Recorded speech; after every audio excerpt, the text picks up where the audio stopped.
آپ کتنے ہی آپس میں جو ہے وہ سیاسی مخالفت ہو، لیکن جب آپ پارلیمان میں آئیں گے تو اس فورم پہ آ کر پاکستان کی بات کریں گے، اپنا اپنا نقطہ نظر آپ دیں گے۔ لیکن آج تو اس سے ایک قدم آگے بڑھ کر ہماری ضرورت ہے، وہ یہ ہے کہ ہم سب مل کر بیٹھیں۔ میں تمام سیاسی جماعتوں سے یہ اپیل کروں گا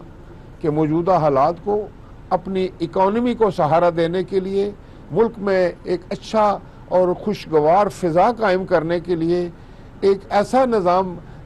وضع کرنا ہوگا جس میں آپ سب کنٹریبیوٹ کریں، اور اس کے لیے ضروری ہے کہ آپ پارلیمان میں آئیں، پارلیمان کے اندر آ کر آپ کنٹریبیوٹ کریں۔ آپ کو قانون سازی کرنی ہے، آپ کو الیکشن کے معاملات طے کرنے ہیں، آپ نے معیشت کو بہتر کرنا ہے، آپ نے امن و امان کی صورتحال پر نگاہ رکھنی ہے، نظر رکھنی ہے، تو فورم جو ہے وہ آپ کے پاس وہ پارلیمان ہے۔ تمام جو مکتبہ فکر کے لوگ ہیں ان کو کہ پاکستان کی سیاست میں اب ٹھہراؤ آنا چاہیے۔ پاکستان کی سیاست میں سمجھتا ہوں کہ ضرورت اس بات کی ہے کہ ہم ایسا جو ہے وہ انوائرمنٹ بنائیں، ایسا ماحول بنائیں جس میں ایک دوسرے کی عزت کرتے ہوئے صرف پاکستان کی خاطر ہم سوچیں،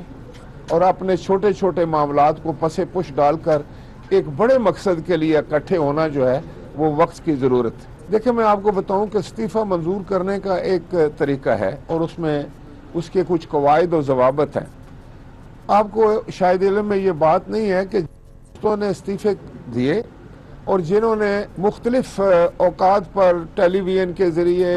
میڈیا کے ذریعے، اخبارات کے ذریعے، سوشل بک کے اوپر انہوں نے یہ لگایا کہ ہم نے استعفے دے دیے ہیں اور اپنی مرضی سے دیے ہیں، ان کے استعفے تو میں نے قبول کر لی۔ لیکن قانون مجھے یہ کہتا ہے کہ اگر کوئی ممبر میرے سامنے بھی آ کر وہ کہتا ہے کہ میں استعفیٰ دینا چاہتا ہوں، لیکن میرے پاس اطلاع یہ ہے کہ اس پر دباؤ ہے اور اس کو مجبور کیا جا رہا ہے کہ میرے سامنے آ کر یہ بیان دے، تو میں اس کا استعفیٰ قبول نہیں کروں گا۔ لیکن یہاں تو معاملات ہی کچھ اور ہیں۔ ابھی تک لاجز میں وہ بیٹھے ہوئے ہیں، ابھی تک وہ لاجز حوالے نہیں کر رہے، وہاں پر وہ رہ رہے ہیں۔ باقی جو سیکریٹریٹ کی مراعات ہیں وہ بھی وہ لے رہے ہیں، اور پھر وہ پیغام بھی بھیجتے ہیں کہ آپ مہربانی کر کے اسپیکر صاحب ہمارا استعفیٰ قبول نہ کریں۔ تو ایسے حالات میں مجھے بہت سوچنا پڑتا ہے، اور جب تک میری تسلی نہ ہو جائے میں کسی ممبر کو بھی ڈی سیٹ نہیں کرنا، بلکہ میں تو ان سے اب یہ توقع کرنا چاہ رہا ہوں کہ وہ آئیں، پارلیمان میں بیٹھیں، اور ان کے پاس اپنے اپنے حلقوں کا مینڈیٹ ہے، وہ اپنا وہاں پر جو نمائندگی کا حق ہے وہ ادا کریں، وہ کنٹریبیوٹ کریں۔ اگر وہ چاہتے ہیں کہ الیکشن صاف شفاف ہو تو اسی صورت میں ہوگا کہ ہم بہتر قانون سازی کریں گے، ہم اس کے لیے بہتر اقدامات اٹھائیں گے، ہم مل جل کر اپنی جس پہ تمام لوگ متفق ہوں ایسا ایک لایا عمل بنائیں گے۔ لیکن اگر میں بھی اسمبلی میں نہیں آؤں گا تو پھر میں کس فورم پہ ہم اکٹھے ہوں گے؟